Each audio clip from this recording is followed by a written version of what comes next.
Hi hello வணக்கம். இந்த பாருங்கள், இந்த கல்லாராணி உங்களுக்கு எல்லாருக்கும் ஞாபகம் இருக்கும்னு நினைக்கிறேன். என்ன அப்படின்னு பார்த்தீங்கன்னா, முன்னாடி ஒரு வீடியோவில் இந்த தோசை கரண்டிக்கு பதிலாக கத்தியை வச்சு மீன் எடுத்துகிட்டு போய் பார்த்துக்கோங்க, அதில் சொல்லியிருப்பா பார்த்துக்கோங்க. அதே கல்லாராணி தான் மறுபடியும் வந்திருக்கா. நம்மக்கிட்ட வாங்கினதை அவளுக்கு சமைக்கலை போல. என்ன சொல்லியிருக்கா பாருங்க, டேய் உன்ன மாதிரி ஆத்தா அப்பனோட வீடு விடா கோயிலை பிச்சை எடுக்கிறது உங்கள் குடும்பம் அப்படின்னு சொல்லியிருக்கேன். நான் என்ன சொல்கிறேன் அப்படின்னு பார்த்தீங்கன்னா, ஒன்று முதல்ல எவனாவது வீட்டுக்குள்ளே ஏற்றுவானா? இந்த கேட்டு புத்தி இருக்கக்கூடிய ஒன்று வீட்டுக்குள்ளே ஏற்றுனா வீடு வழங்குமா? எனக்கு தெரிஞ்சு ஒன்றை எந்த நாயும் வீட்டுக்குள்ளே ஏற்றாது. ஓகேவா? அப்படியே ஒன்றை ஏதாவது ஒன்று வீட்டுக்குள்ளே ஏற்றிட்டாவ அந்த வீடு வழங்காது, சர்வ நாசப்படுத்திடுவேன்.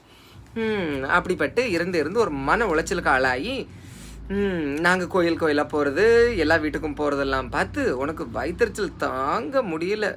கூடிய சீக்கிரத்தில் அல்சர் அல்பாயுசில் நீ போப்பாரு. இந்த டைலாக் ஆல்ரெடி சொல்லியாச்சு.